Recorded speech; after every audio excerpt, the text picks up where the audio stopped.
देखिए, एक बार राजस्थान प्रश्न 2018 में क्वेश्चन पूछा गया था कि भैया पितरस का निर्माण कहाँ होता है?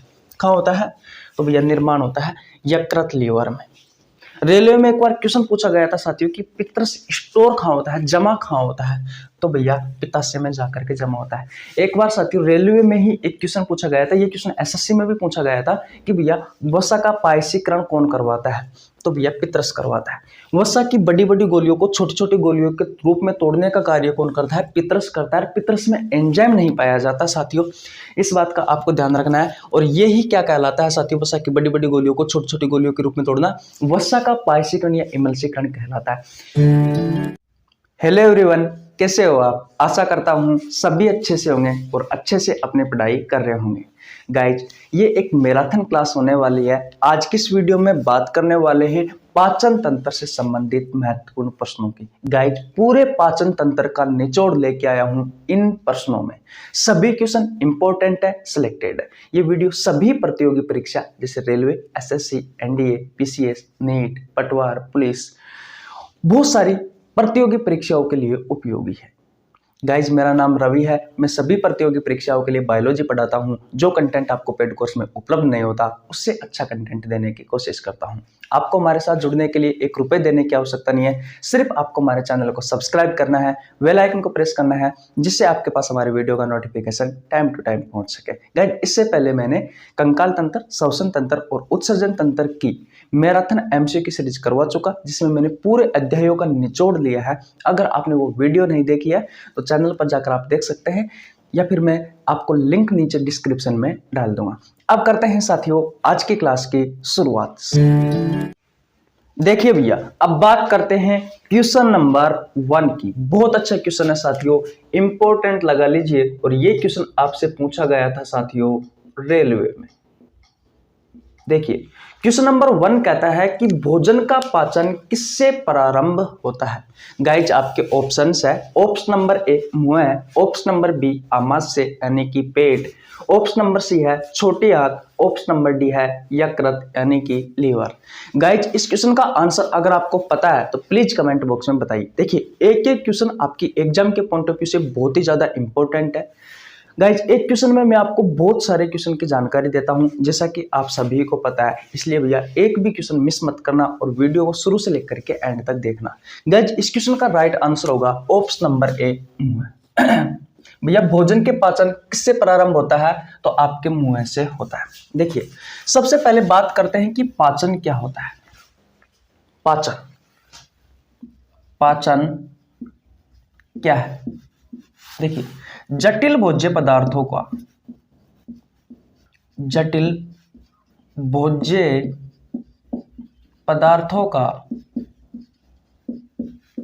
सरल भोज्य पदार्थों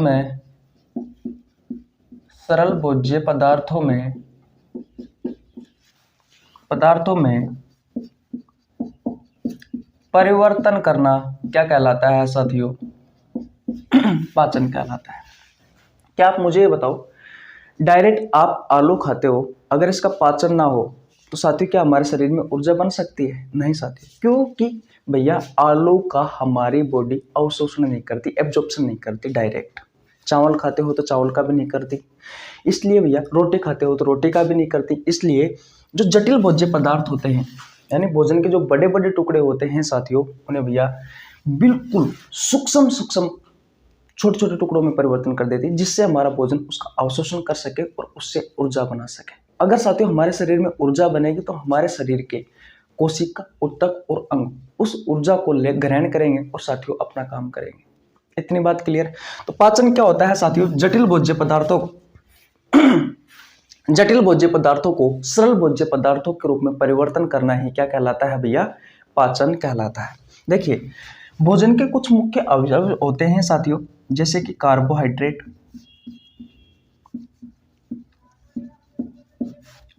प्रोटीन, वसा, पानी,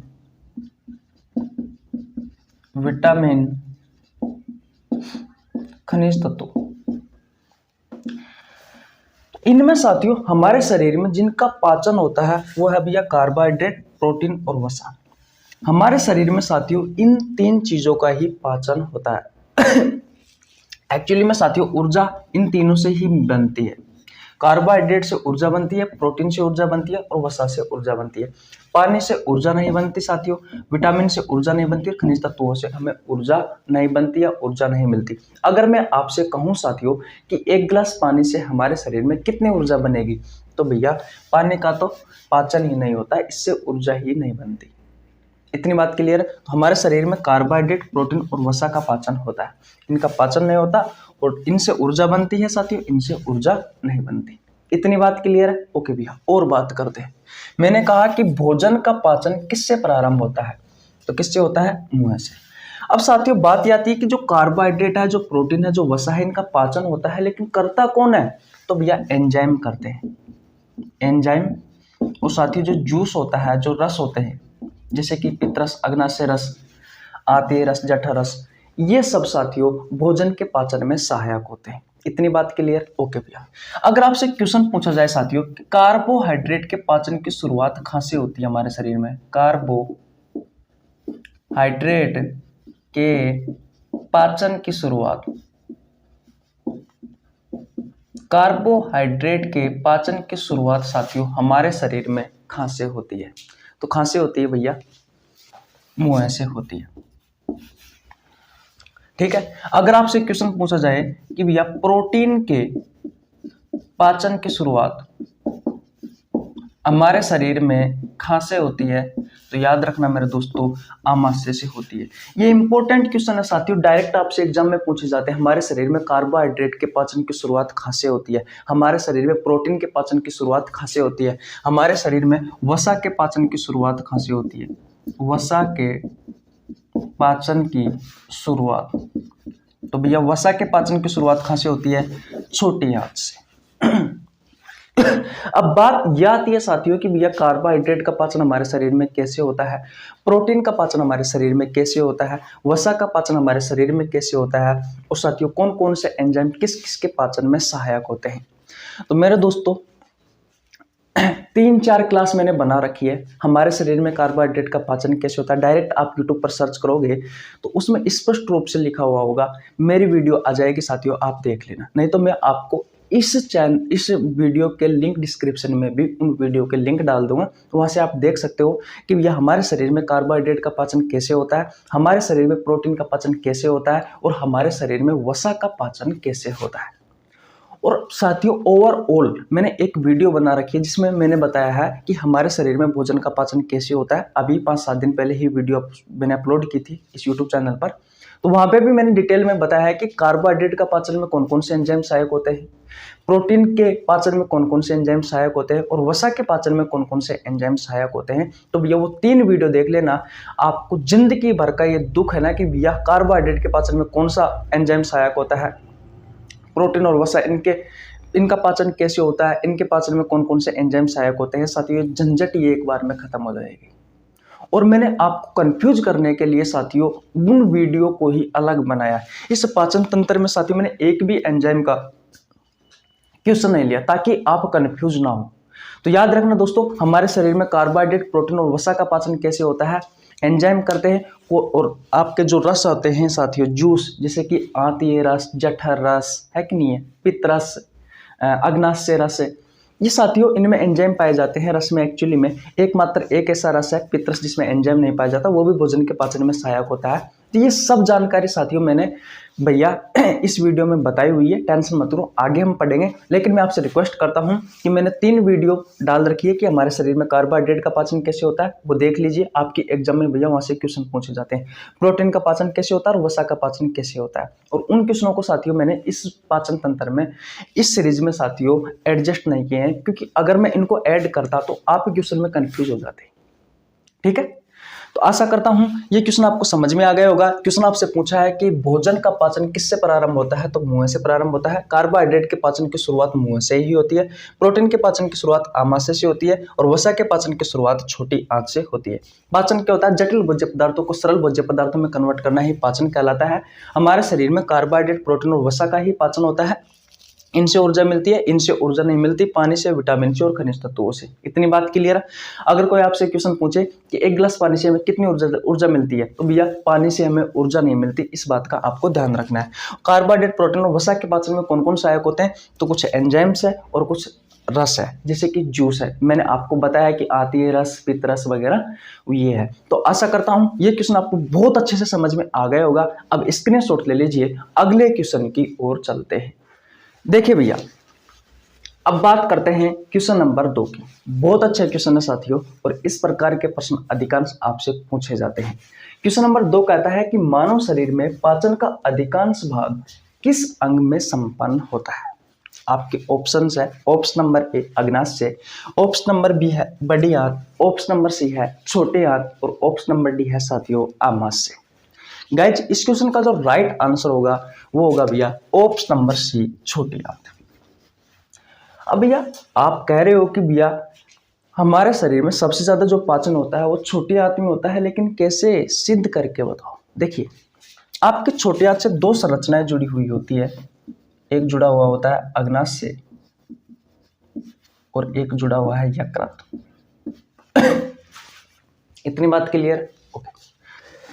आपको पता है साथियों कि जो अग्नाशय होता है इसमें भैया एंजाइम पाए जाते हैं। इस अग्नाशय से अग्नाशय रस का निर्माण होता है। किसका? अग्नाशय रस का। और अग्नाशय रस में साथियों एंजाइम पाए जाते हैं, जैसे कि लाइपेज एंजाइम,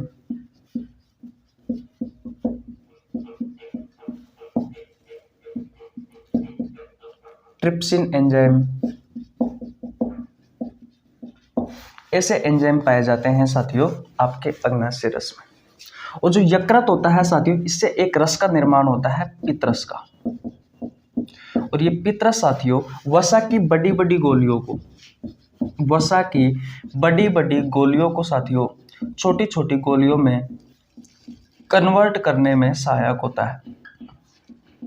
और वसा की बड़ी बड़ी गोलियों को छोटी छोटी गोलियों में तोड़ना ही साथियों क्या कहलाता है? वसा का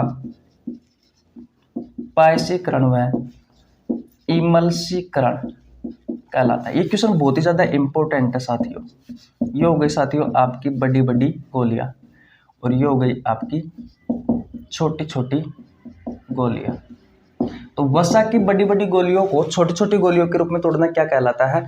वसा का पायसीकरण व इमल्सीकरण कहलाता है। और कौन सहायक होता है? पित्तरस सहायक होता है। इस पित्तरस में साथियों एंजाइम नहीं पाए जाते। आपसे क्वेश्चन पूछा जाए कि ऐसा कौन सा रस है साथियों जिसमें एंजाइम नहीं पाया जाता, तो पित्तरस है। छोटी आंत में साथियों आंतीय रस भी पाया जाता है, इस आंतीय रस में भी एंजाइम पाए जाते हैं। कहने का मतलब ये है साथियों, देखिए अग्नाशय रस में एंजाइम पाए जा रहे हैं, पित्तरस वसा का पाचन कर रहा है, आंतीय रस में भी साथियों एंजाइम पाए जाते हैं। सबसे ज्यादा साथियों छोटी आंत में आपके भोजन का पाचन होता है, क्योंकि आप सभी को पता है कि हमारे शरीर में कार्बोहाइड्रेट, प्रोटीन और वसा, इन तीनों का पाचन सहायक होता है। और इनके पाचन में कौन सहायक होता है? या तो एंजाइम सहायक होंगे साथियों, या फिर रस जिसे आप जूस कहते हो, ये सहायक रहेंगे। तो सबसे ज्यादा जो साथियों एंजाइम और जो रस पाए जाते हैं वो छोटी आंत के आसपास ही पाए जाते हैं। कहने का मतलब छोटी आंत एक ऐसा ऑर्गन है जिसमें साथियों सबसे ज्यादा आपके भोजन का पाचन होता है। तो इस प्रकार के क्वेश्चन आपसे पूछे जाते हैं। दोस्तों ध्यान रखना, एक भी क्वेश्चन मिस मत करना साथियों, क्योंकि जैसे जैसे ही क्वेश्चन का आकार बढ़ता जाता है वैसे वैसे ही साथियों हमारे क्वेश्चन का जो लेवल है वो साथियों बहुत अप होता चला जाता है। तो आशा करता हूं ये बात आपको समझ में आ गई होगी। ये वसा का पायसीकरण और इमल्सीकरण क्या है साथियों, ध्यान रखना, बहुत ज्यादा इंपॉर्टेंट है, हर बार एग्जाम में पूछा जाता है। ओके, स्क्रीनशॉट ले लीजिए साथियों। अब चलते हैं नेक्स्ट क्वेश्चन की ओर। देखिए भैया, अब बात करते हैं क्वेश्चन नंबर 3 की। गाइज आपको अक्सर थोड़े कम दिख रहे होंगे, इसलिए दिख रहे हैं क्योंकि भैया नया पेन है, और नया पेन जो है साथियों वो भैया बिल्कुल नया चलता है, ठीक है, इसलिए आपको अक्सर दिखने लगे। 1-2 दिन के बाद में साथियों आपको अच्छा दिखने लग जाएगा। वैसे इतना तो दिख रहा है कि आपको क्लास समझ में आ जाए। क्वेश्चन नंबर 3 साथियों बहुत ज्यादा इंपॉर्टेंट है, बहुत सारी जानकारी देने वाला हूं, लगभग 7 से 8 क्वेश्चन की जानकारी देने वाला हूं एक ही टॉपिक पर, ठीक है। क्वेश्चन नंबर 3 कहता है कि कौन सा पाचक रस है जिसमें एंजाइम नहीं होते किंतु पाचन में सहायक होता है। अभी मैंने पिछले क्वेश्चन में ही बताया था साथियों कि एकमात्र ऐसा रस है साथियों हमारी बॉडी में जो भैया जिसमें एंजाइम नहीं होते और वो पाचन में सहायक होता है। आपके ऑप्शंस दिए हुए हैं, ऑप्शन नंबर ए पित्तरस, ऑप्शन नंबर बी जठरस, ऑप्शन नंबर सी अग्नाशय रस, ऑप्शन नंबर डी आंतीय रस। गाइज इस क्वेश्चन का राइट जो आंसर होगा वो होगा ऑप्शन नंबर ए पित्तरस। इस पित्तरस पर बाद में आते हैं, पहले ये बात करते हैं कि जठरस का निर्माण कहाँ होता है। तो आपके आमाशय में होता है।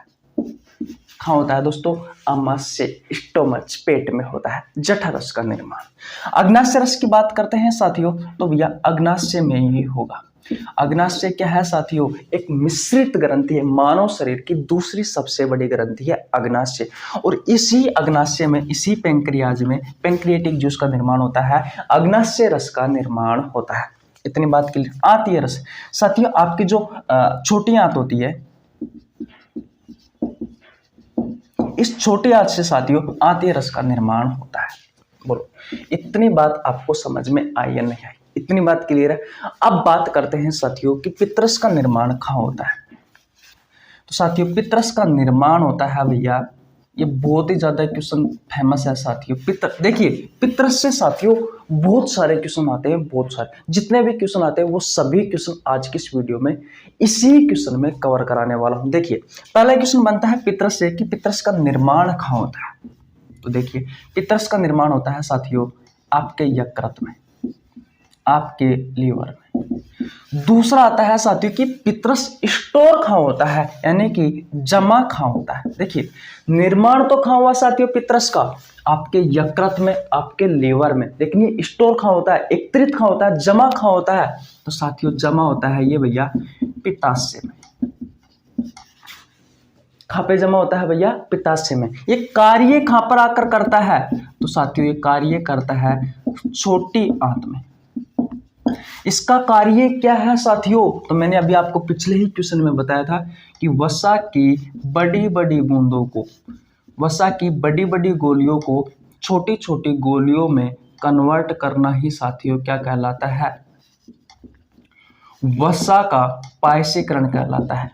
वसा का पायसीकरण या फिर इमल्सीकरण।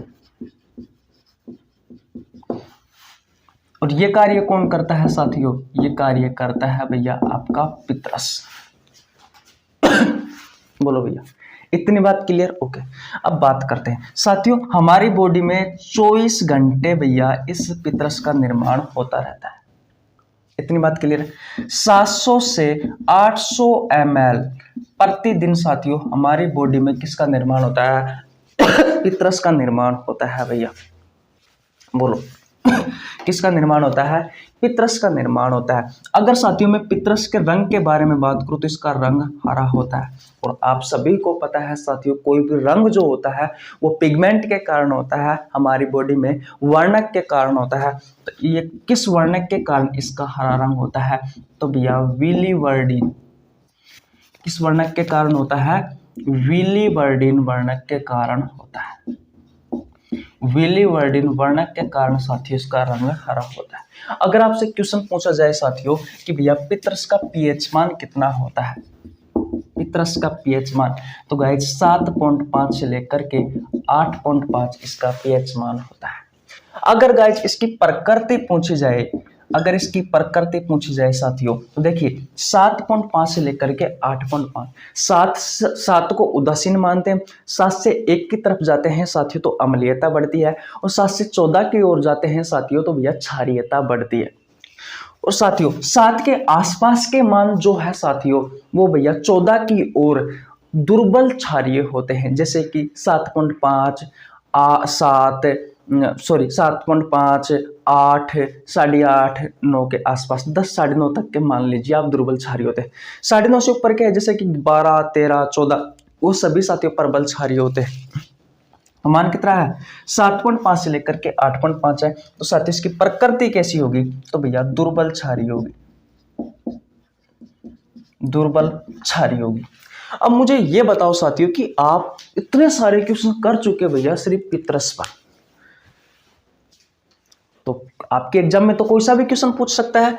देखिए एक बार राजस्थान प्रश्न 2018 में क्वेश्चन पूछा गया था कि भैया पित्तरस का निर्माण कहाँ होता है, कहाँ होता है? तो भैया निर्माण होता है यकृत लीवर में। रेलवे में एक बार क्वेश्चन पूछा गया था साथियों कि पित्रस स्टोर कहाँ होता है, जमा कहाँ होता है, तो भैया पित्ताशय में जाकर के जमा होता है। एक बार साथियों रेलवे में ही एक क्वेश्चन पूछा गया था, ये क्वेश्चन एसएससी में भी पूछा गया था कि भैया वसा का पायसीकरण कौन करवाता है, तो भैया पित्रस करवाता है। वसा की बड़ी बड़ी गोलियों को छोटी छोटी गोलियों के रूप में तोड़ने का कार्य कौन करता है, पित्रस करता है। पित्रस में एंजाइम नहीं पाया जाता साथियों, इस बात का आपको ध्यान रखना है। और ये ही क्या कहलाता है साथियों, वसा की बड़ी बड़ी गोलियों को छोटी छोटी गोलियों के रूप में तोड़ना वसा का पायसीकरण या इमल्सीकरण कहलाता है। एक बार एसएससी में क्वेश्चन पूछा था कि कौन सा पाचक रस है जिसमें एंजाइम नहीं होते किंतु पाचन में सहायक होता है, तो भैया पित्रस है। ये क्वेश्चन आपसे एसएससी में पूछा गया था भैया, बोलो।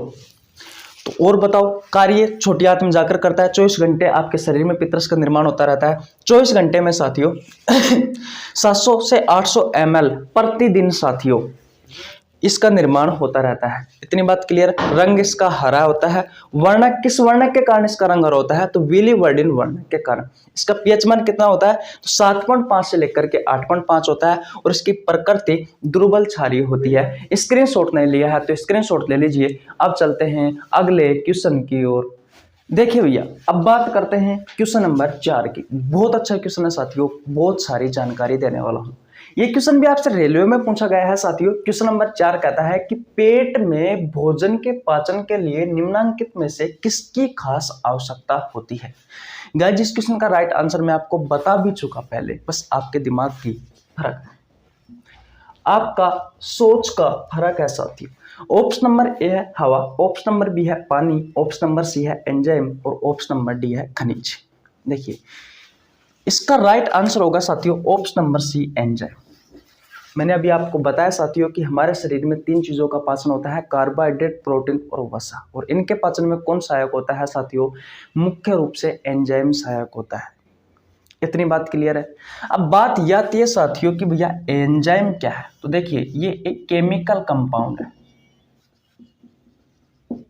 केमिकल कंपाउंड है, यानी कि रासायनिक यौगिक है। क्या है ये, एक रासायनिक यौगिक। और इस एंजाइम का निर्माण कहाँ होता है साथियों, तो याद रखना इनका निर्माण होता है ग्लैंड्स में, यानी कि ग्रंथियों में। अब ये ग्रंथियां होती क्या है साथियों, तो मानव शरीर में ऐसा कोई अंग या ऊतकों का समूह है। गाइज, ऊतकों का समूह भी क्या कहलाता है, अंग कहलाता है। तो मैं कह सकता हूं कि मानव शरीर का ऐसा कोई अंग या ऊतकों का समूह है जो भैया केमिकल कंपाउंड यानी कि रासायनिक यौगिक का निर्माण करे। और इस रासायनिक यौगिक को या तो वो शरीर से बाहर निकाल दे, जैसे कि पसीना वगैरह, आंसू वगैरह, या फिर साथियों इस रासायनिक यौगिक को, इस केमिकल कंपाउंड को किसी अन्य अंग के पास ट्रांसफर कर दे। वो होता है साथियों आपकी ग्लैंड्स, ग्रंथियां। अब इन ग्रंथियों को इन केमिकल कंपाउंड के आधार पर 3 भागों में बांटा गया है। सबसे पहले साथियों, ये केमिकल कंपाउंड क्या क्या हो सकते हैं, तो भैया केमिकल कंपाउंड जूस हो सकता है, जैसे कि रस हो सकता है, जैसे कि पित्तरस, आतीय रस, जठर रस, अग्नाशय रस, वेस्य रस। दूसरा एंजाइम हो सकता है और तीसरा हार्मोन हो सकता है। अब भैया इस केमिकल कंपाउंड के आधार पर साथियों ग्रंथि को, किसको, इस ग्रंथि को 3 भागों में बांटा गया है। नंबर 1 पर आता है अंतःस्रावी ग्रंथि,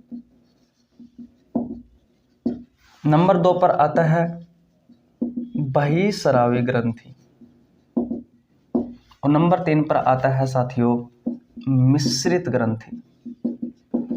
और अगर आपसे ये क्वेश्चन पूछ ले कि भैया कौन सी ग्रंथि एंजाइम का निर्माण करती है, तो भैया बहिःस्रावी ग्रंथि एंजाइम का निर्माण करती है। अंतःस्रावी जो ग्रंथि है साथियों, ये भैया हार्मोन बनाती है, हार्मोन का निर्माण करती है। बहिःस्रावी ग्रंथि साथियों जूस और एंजाइम इन दोनों का निर्माण करती है।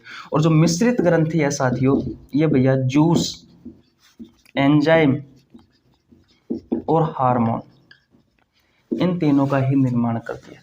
आप सभी को पता है साथियों, जूस और एंजाइम भोजन के पाचन में सहायक होते हैं, और जो हार्मोन्स होते हैं साथियों, वो जैविक अभिक्रियाओं को संतुलन बनाए रखने का कार्य करते हैं हमारी बॉडी में। बोलो,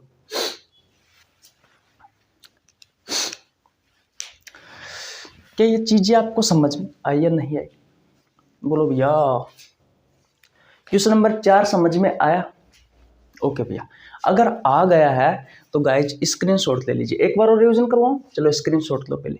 ओके भैया, पेट में भोजन के पाचन के लिए निम्न में से किसकी खास आवश्यकता होती है साथियों? तो भैया एंजाइम की खास आवश्यकता होती है, क्योंकि शुरुआत में ही मैंने साथियों पहले ही क्वेश्चन में बताया था कि हमारे शरीर में सिर्फ 3 चीजों का पाचन होता है, कार्बोहाइड्रेट का, प्रोटीन का और वसा का। और इनके पाचन में कौन सहायक होते हैं साथियों? तो इनका पाचन करते हैं एंजाइम। और ये एंजाइम कहाँ पाए जाते हैं साथियों? रस में, जूस में पाए जाते हैं। इतनी बात क्लियर है। और इनका निर्माण ग्रंथियां करती है। ये एक केमिकल कंपाउंड है, यानी कि रासायनिक यौगिक है, जो हमारी बॉडी में पाया जाता है। इस केमिकल कंपाउंड के आधार पर ग्लैंड्स को, ग्रंथियों को साथियों 3 भागों में बांटा गया है, अंतःस्रावी ग्रंथि, बहिस्रावी ग्रंथि और मिश्रित ग्रंथि। ये केमिकल कंपाउंड क्या क्या हो सकता है? जूस हो सकता है, एंजाइम हो सकता है, हार्मोन हो सकता है। ग्रंथि क्या है? मानव शरीर का ऐसा कोई अंग या ऊतकों का समूह है साथियों, जो क्या बनाए?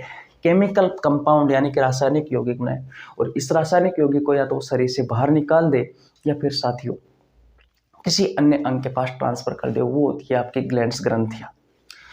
आशा करता हूं अब ये क्वेश्चन आपको बहुत अच्छे से समझ में आ गया होगा। आ गया गाइज? ओके, तो स्क्रीनशॉट ले लीजिए, फिर देरी किस बात की। और हाँ, मैं तो भूल ही गया, अगर आपको वीडियो हमारी पसंद आ रही है तो गाइज वीडियो को लाइक कर दो। आपके छोटे भाई के लिए एक प्यारा सा कमेंट कर दीजिए। चैनल पर नया तो चैनल को सब्सक्राइब कर लेना, बेल आइकन को प्रेस कर लेना, जिससे आपके पास हमारी वीडियो का नोटिफिकेशन टाइम टू टाइम पहुंच सके। और भैया आगे के क्वेश्चन मिस मत करना साथियों, क्योंकि ये क्लास बहुत ज़्यादा इंपॉर्टेंट होने वाली है आपकी प्रतियोगी परीक्षाओं के लिए। एक एक क्वेश्चन साथियों बहुत ज़्यादा इंपॉर्टेंट है, क्योंकि इन क्वेश्चनों को इकट्ठा करने में साथियों मुझे घंटों का समय लगता है। तो आप समझ सकते हो साथियों कि ये कितनी मेहनत चल रही है आपके लिए। इसलिए चैनल को जुड़िए, हमारी फैमिली को बड़ा करिए साथियों, ताकि और लोगों को भी फायदा हो सके और ये अच्छा कंटेंट मिल सके। ओके गाइज, बढ़ते हैं नेक्स्ट क्वेश्चन की ओर। देखिए भैया, अब बात करते हैं क्वेश्चन नंबर 5 की। बहुत ज़्यादा इंपॉर्टेंट है, क्योंकि भैया ऐसे क्वेश्चन पूछे जाते हैं, इनकी प्रकृति पूछी जाती है एक्चुअली में। जैसे कि मान लीजिए आपसे क्वेश्चन पूछ लिया कि अग्नाशय रस की प्रकृति क्या है, और भैया पीएच मान भी आपसे रेलवे, पुलिस वगैरह में पूछे जाते हैं। देखिए क्वेश्चन नंबर 5 कहता है कि अग्नाशय रस का पीएच मान होता है। अब सबसे पहले मुझे ये बताओ साथियों कि पीएच मान क्या होता है। देखिए पीएच का मतलब होता है पावर ऑफ हाइड्रोजन। किसी भी विलयन में हाइड्रोजन आयन की सांद्रता को मापने के लिए साथियों पीएच स्केल की आवश्यकता होती है, और इसी पीएच स्केल पर साथियों पीएच मान के अंक मौजूद होते हैं। 1 से लेकर के 14 तक अंक होते हैं साथियों किस पर? पीएच स्केल पर। 1, 2, 3, 4, 5, 6, 7, 8, 9, 10, 11, 12, 13 और 14। 7 जो होता है भैया, ये होता है उदासीन। 7 से 1 की तरफ जाने पर साथियों अम्लीयता बढ़ती है, और 7 से 14 की तरफ जाने पर साथियों क्षारीयता बढ़ती है। इस पीएच स्केल की खोज की थी साथियों सोरेनसन नामक का वैज्ञानिक था। सोरेनसन, उन्होंने 1909 में इसकी खोज की थी। देखिए 1, 2, 3, 7 से 1 की तरफ जाने पर अम्लीयता बढ़ती है। 1, 2, 3 के आसपास के मान, यानी 1 के आसपास के मान जो होंगे साथियों वो होंगे भैया प्रबल, और 4, 5, 6 ये मान होंगे साथियों दुर्बल। क्योंकि 7 से 1 की तरफ जाने पर अम्लीयता बढ़ती है, तो 1 तो बहुत साथियों बहुत ज्यादा प्रबल हो जाएगा, और 7 से 14 की तरफ जाने पर क्षारीयता बढ़ती है, तो 12, 13, 14 ये हो जाएंगे साथियों प्रबल, और ये हो जाएंगे साथियों दुर्बल। तो इनकी जब क्वेश्चन पूछा जाता है तो साथियों बहुत तगड़े तरीके से पूछा जाता है। देखिए अभी बात करते हैं अग्नाशय रस का पीएच मान कितना है। तो गाइज आपका राइट आंसर होगा ऑप्शन नंबर 20, 7.8 से लेकर के 9.0। ये किसका पीएच मान है? यह है अग्नाशय रस का। तो अब ये मुझे ये बताओ कि जो अग्नाशय रस है साथियों इसकी प्रकृति कैसी होगी? इसकी प्रकृति कैसी होगी? देखिए 7.8 से लेकर के 9, 7.8 से लेकर के 9 तक तो दुर्बल होगी। कैसी होगी, दुर्बल होगी। दुर्बल तो होगी लेकिन अम्लीय होगी या फिर क्षारीय होगी, तो साथियों क्षारीय होगी। ऐसे साथियों हम पीएच स्केल से पता लगा सकते हैं कि किसी भी विलयन में हाइड्रोजन आयन की सांद्रता का पता हम पीएच स्केल से लगा सकते हैं कि उसकी प्रकृति कैसी है, वो अम्लीय है या फिर क्षारीय है। आपको पता है कि अम्ल नीले लिटमस पत्र को लाल कर देता है और क्षार लाल को नीला कर देता है। इतनी बात क्लियर है। तो अग्नाशय रस की प्रकृति कैसी होगी, दुर्बल क्षारीय। ठीक है भाई। अब 7.5 से लेकर के 8.5 किसका पीएच मान है, ये है भैया पित्तरस का। अब इसकी प्रकृति कैसी होगी, 7.5 से लेकर के 8.5, वो 7.5 से लेकर के 8.5 आ रहा है, तो वो दुर्बल क्षारीय होगी साथियों। तो इन दोनों की जो प्रकृति होगी साथियों, वो भैया दुर्बल क्षारीय होगी।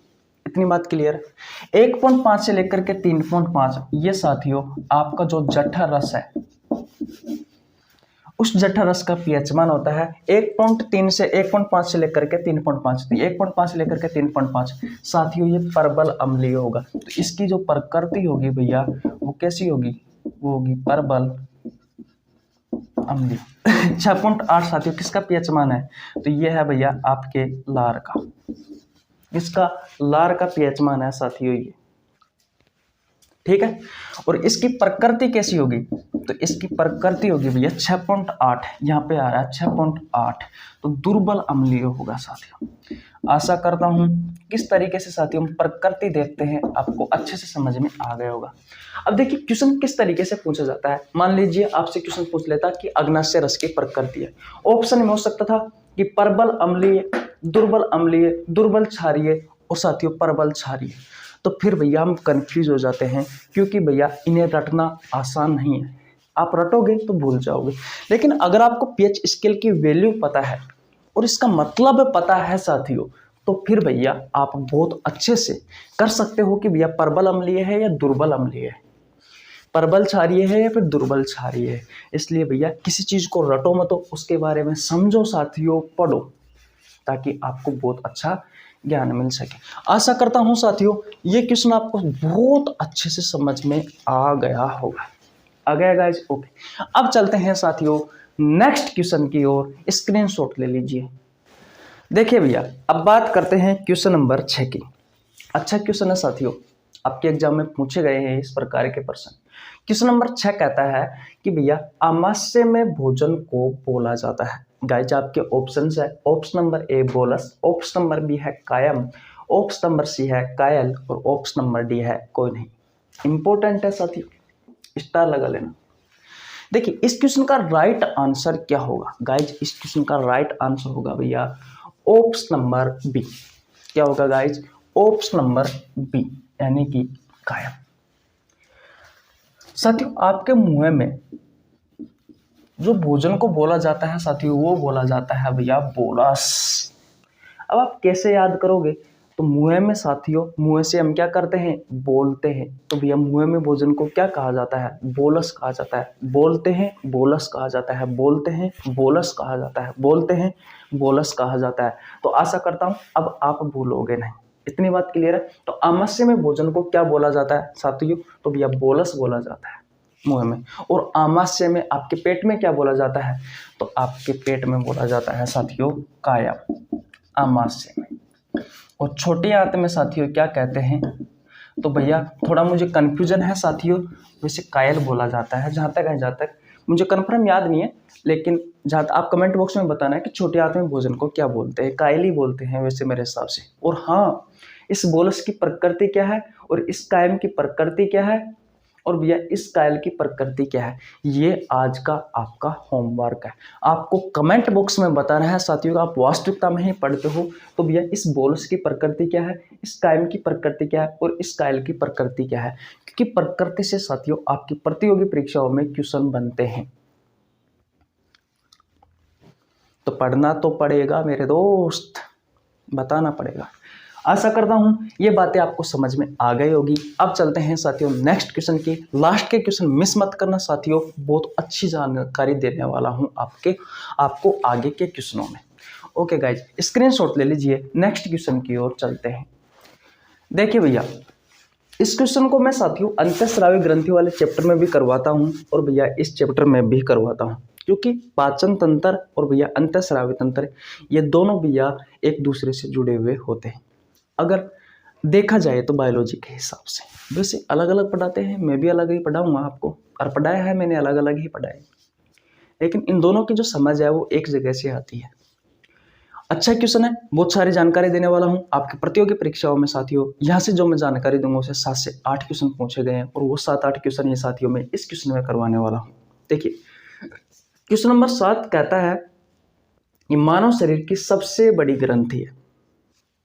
आपके ऑप्शन है, ऑप्शन नंबर ए लीवर जिसे यकृत कहते हैं, ऑप्शन नंबर बी है अग्नाशय, ऑप्शन नंबर सी है साथियों थायराइड और ऑप्शन नंबर डी है भैया पीयूष ग्रंथि। गाइज इस क्वेश्चन का जो राइट आंसर होगा वो होगा ऑप्शन नंबर ए लीवर, यानी कि यकृत। ये मानव शरीर की सबसे बड़ी ग्रंथि है। ग्रंथियों के बारे में मैंने आपको बताया था कि मानव शरीर का ऐसा कोई अंग या ऊतकों का समूह है जो साथियों केमिकल कंपाउंड बनाए, रासायनिक यौगिक बनाए और उस रासायनिक यौगिक को साथियों या तो शरीर से बाहर निकाल दे या फिर भैया किसी अन्य अंग के पास ट्रांसफर कर दे। अगर आपको ग्रंथि वाला चैप्टर पढ़ना है अंतःस्रावी तंत्र में साथियों मैंने आपको बहुत अच्छे से पढ़ाया है, तो अंतःस्रावी तंत्र आप प्लेलिस्ट में जाइए और वहां से पढ़ लीजिए। मैंने बहुत ही ज्यादा डिटेल में पढ़ाया है साथियों वो चैप्टर, हाई लेवल तक नीट तक के क्वेश्चन करवाए हैं साथियों मैंने उस चैप्टर से, तो जाकर आप पढ़ सकते हो। देखिए तो ग्रंथि आपको समझ में आ गया। ग्रंथि साथियों कितने प्रकार की होती है? 3 प्रकार की होती है। एक होती है अंतःस्रावी ग्रंथि, एंडोक्राइन ग्लैंड है। एक होती है भैया बहिस्रावी ग्रंथि, बहिस्रावी ग्रंथि एक्सोक्राइन ग्लैंड, और एक होती है भैया मिश्रित ग्रंथि, मिक्स्ड ग्लैंड।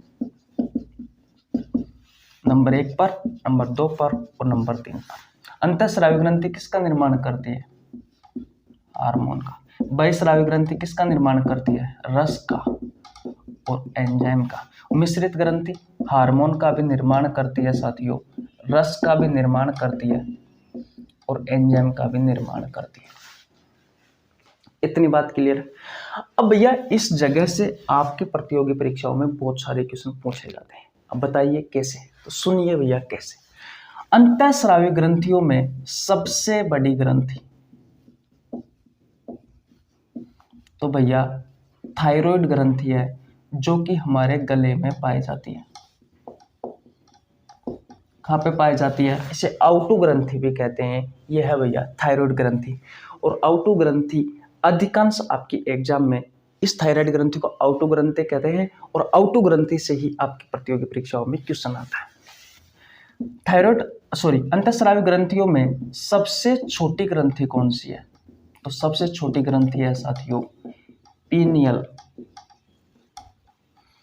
पीनियल काय ग्लैंड, पीनियल काय ग्रंथि, पीनियल ग्लैंड। और दूसरी सबसे छोटी ग्रंथि अंतःस्रावी ग्रंथियों में दूसरी सबसे छोटी ग्रंथि कौन सी है साथियों? तो भैया पीयूष ग्रंथि है, जिसे आप मास्टर ग्रंथि भी कहते हैं। मास्टर ग्रंथि क्यों कहते हैं? क्योंकि ये हाइपोथैलेमस को छोड़ करके बाकी जितनी भी अंतःस्रावी ग्रंथियां उन सभी ग्रंथियों को कंट्रोल करने का कार्य करती है, उन पर नियंत्रण बनाए रखने का कार्य करती है, इसलिए साथियों इसे कहा जाता है मास्टर ग्रंथि। बहिस्रावी ग्रंथियों की बात करें साथियों तो सबसे बड़ी ग्रंथि कौन सी है? सबसे बड़ी ग्रंथि तो भैया सबसे बड़ी ग्रंथि है लीवर, यकृत। और इस बहिस्रावी ग्रंथियों में सबसे छोटी ग्रंथि पूछे साथियों तो वो कौन सी है भैया? तो वो है भैया लेक्राइमल ग्रंथि, लेक्राइमल ग्रंथि। और हमारे शरीर की एकमात्र मिश्रित ग्रंथि कौन सी है? अग्नाशय ग्रंथि है, अग्नाशय ग्रंथि है। ये मिश्रित ग्रंथि है साथियों। ये ऐसी ग्रंथि है, अग्नाशय एक ऐसा शरीर का अंग है या ऊतकों का समूह है साथियों जो हार्मोन भी बनाता है, रस भी बनाता है, एंजाइम भी बनाता है। ये अंतःस्रावी ग्रंथि और बहिस्रावी ग्रंथि दोनों की तरह कार्य करता है। और हम मिश्रित ग्रंथि कौन सी? अग्नाशय ग्रंथि है। ये मानव शरीर की दूसरी सबसे बड़ी ग्रंथि है। और मानव शरीर की सबसे बड़ी ग्रंथि कौन सी है भैया? लीवर है। बोलो इतने सारे क्वेश्चन आपको समझ में आए या नहीं आए? अगर आ गए हैं तो वीडियो को लाइक कर दीजिए, चैनल को सब्सक्राइब कर लेना। बोलो भैया। आज तो सर्दी बहुत ही ज्यादा है यार। परेशान हो गया। आपको 1 घंटे की वीडियो देने के लिए मुझे 2 घंटे 2.5 घंटे की तो सिर्फ वीडियो शूट करनी होती है, क्योंकि क्वेश्चन भी लिखता हूँ, उसके बाद में आपको पढ़ाना भी पड़ता है, बहुत ज़्यादा मेहनत लगती है दोस्तों। बायोलॉजी की गारंटी मेरी है, आप तो बस सिर्फ मेरे साथ जुड़ जाइए और कोई टेंशन नहीं। मस्त खाओ पियो, मस्त रहो, मस्त पढ़ो, जो भी आपका सपना है, जो भी आपके माँ बाप का सपना है वो पूरा करो। कि किसी भी चीज़ को यार याद करना कठिन नहीं है, बस उसमें आपकी रुचि होनी चाहिए।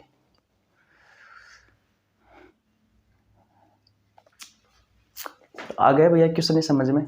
ओके गाइज, स्क्रीनशॉट ले लीजिए। अब चलते हैं नेक्स्ट क्वेश्चन की ओर। देखिए भैया, अब बात करते हैं क्वेश्चन नंबर 8 की। बहुत अच्छा क्वेश्चन है साथियों, एसएससी में पूछा गया था ये क्वेश्चन। क्वेश्चन नंबर 8 कहता है कि किस रस को पूर्ण पाचक रस कहा जाता है? गाइज आपके ऑप्शंस है, ऑप्शन नंबर ए पित्तरस, ऑप्शन नंबर बी है साथियों जठर रस, ऑप्शन नंबर सी है अग्नाशय रस, ऑप्शन नंबर डी है आतेय रस। और हाँ साथियों, ये वीडियो देखने के बाद में भैया कार्बोहाइड्रेट का पाचन हमारे शरीर में कैसे होता है, प्रोटीन का पाचन हमारे शरीर में कैसे होता है, वसा का पाचन हमारे शरीर में कैसे होता है, प्लीज ये 3 वीडियो देख लेना। 7-7 8-8 मिनट की वीडियो है गाइज, पूरा पाचन तंत्र आपका कवर हो जाएगा। और मैंने पाचन तंत्र भी पढ़ा रखा है, आप जाकर देख सकते हो साथियों, वीडियो प्ले लिस्ट भी मिल जाएगी आपको, ठीक है।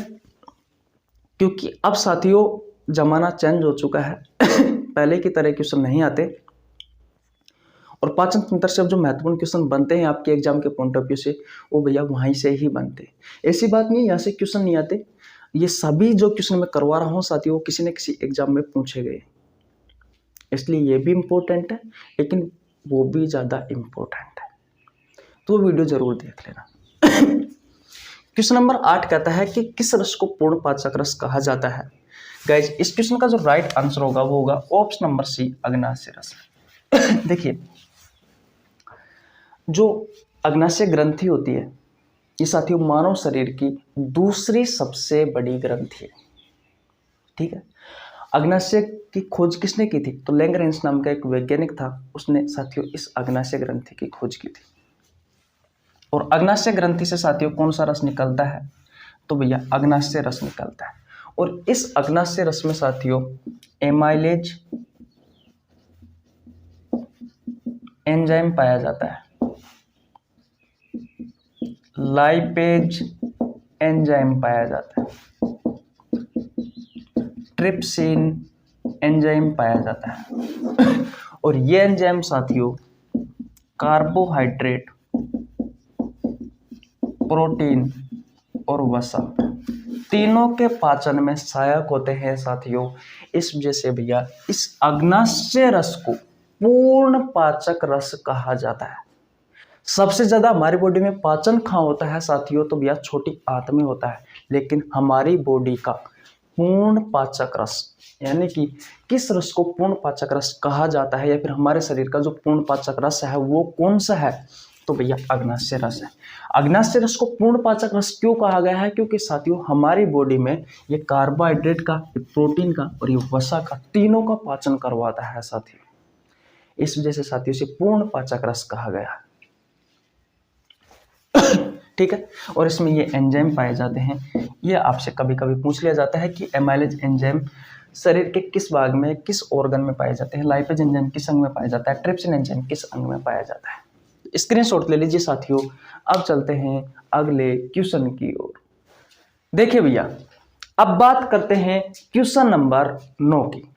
बहुत अच्छा क्वेश्चन होने वाला है साथियों। ये सबसे बड़ी लारीय ग्रंथि कौन सी है? ये क्वेश्चन आपसे रेलवे में पूछा गया है, पटवार में पूछा गया है, एसएससी में पूछा गया है, पुलिस में पूछा गया है, और भी बहुत सारी वनडे कॉम्पिटिटिव एग्जाम में पूछा गया क्वेश्चन है। आपके ऑप्शन है option number A parotid salivary gland, option number B है sublingual salivary glands, option number C है submandibular salivary glands, option number D है उपरोक्त सभी। गाइस इस क्वेश्चन का जो राइट आंसर होगा वो होगा option number A parotid salivary glands. देखिए जो लारीय ग्रंथि होती है साथियों ये हमारी बॉडी में 3 जोड़ी होती है, यानी कि संख्या में कितनी होती है साथियों? संख्या में 6 होती है। और भैया आप सभी को पता है कि माउथ कैविटी में या बक्कल कैविटी में साथियों आपकी लारीय ग्रंथि होती है मुंह में। इतनी बात क्लियर है। कौन कौन सी है वो 3 जोड़ी? तो नंबर 1 पर है साथियों पैरोटिड सलाइवरी ग्लैंड्स, नंबर 2 पर है भैया सबलिंगुअल सलाइवरी ग्लैंड्स, और नंबर 3 पर है भैया सब मैंडिबुलर सलाइवरी ग्लैंड्स। बोलो,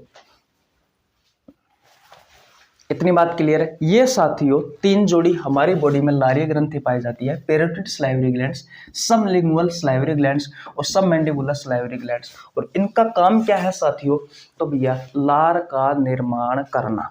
तो देखिए हमारी बॉडी में 25 से 30% जो लार का निर्माण करते हैं साथियों, वो भैया पैरोटिड सलाइवरी ग्लैंड्स और सबलिंगुअल सलाइवरी ग्लैंड्स ये दोनों करती हैं। दिख रहा है? ये दोनों पैरोटिड सलाइवरी ग्लैंड्स और सबलिंगुअल सलाइवरी ग्लैंड्स ये दोनों करती है हमारी बॉडी में 25 से 30% लार का निर्माण।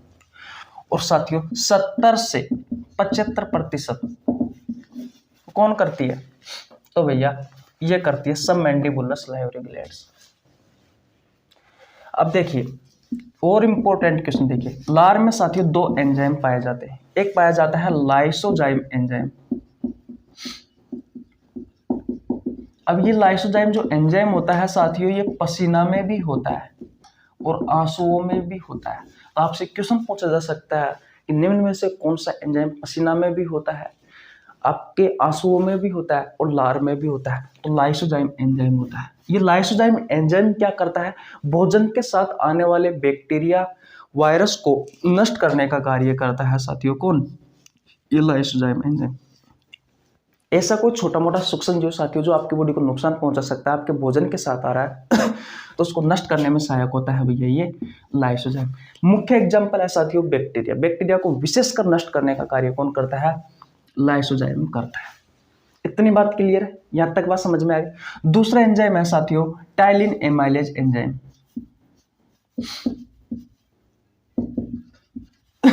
टाइलिन एमाइलेज एंजाइम, ये लो टाइलिन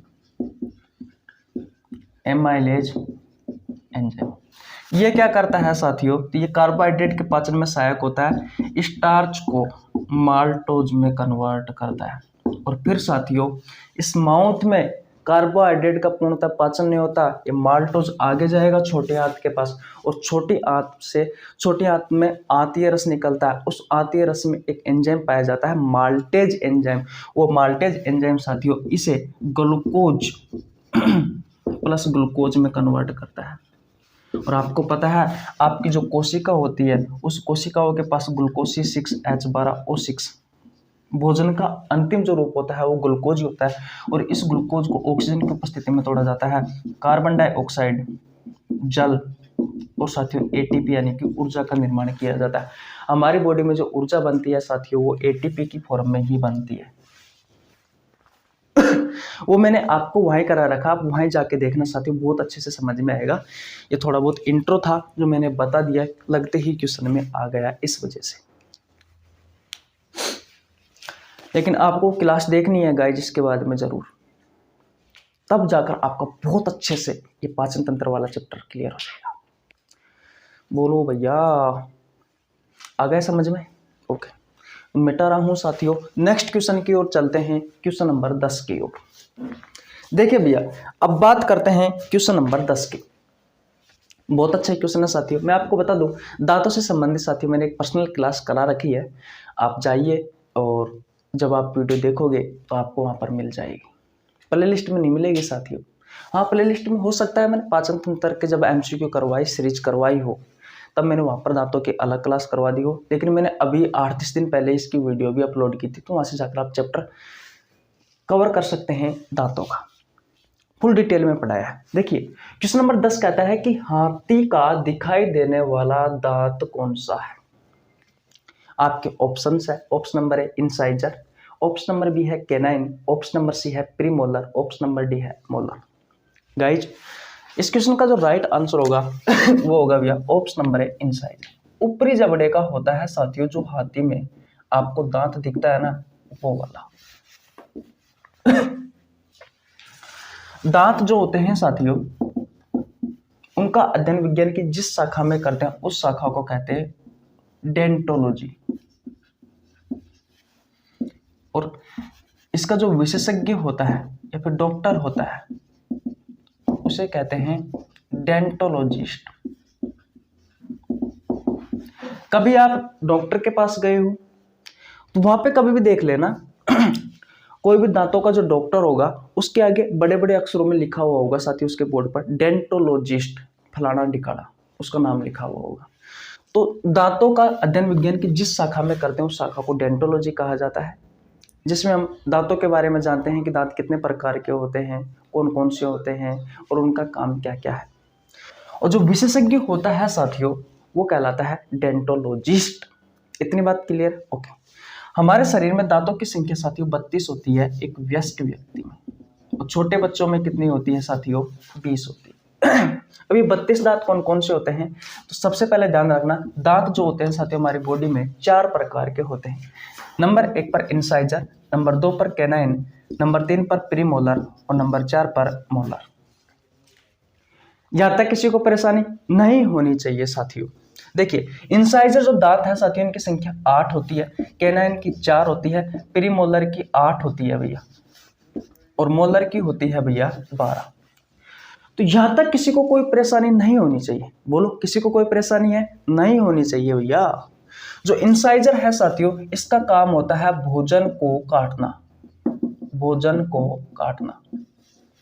इसका होता है भोजन की चीर फाड़ करना। किसकी भैया? कैनाइन का कार्य। प्रीमोलर का कार्य होता है साथियों चबाना, या फिर मैं कह सकता हूं कि पीसना, भोजन को पीसना। और मोलर का कार्य होता है साथियों पीसने के साथ में साथियों मिलाना। किसमें भैया? आपके लार में।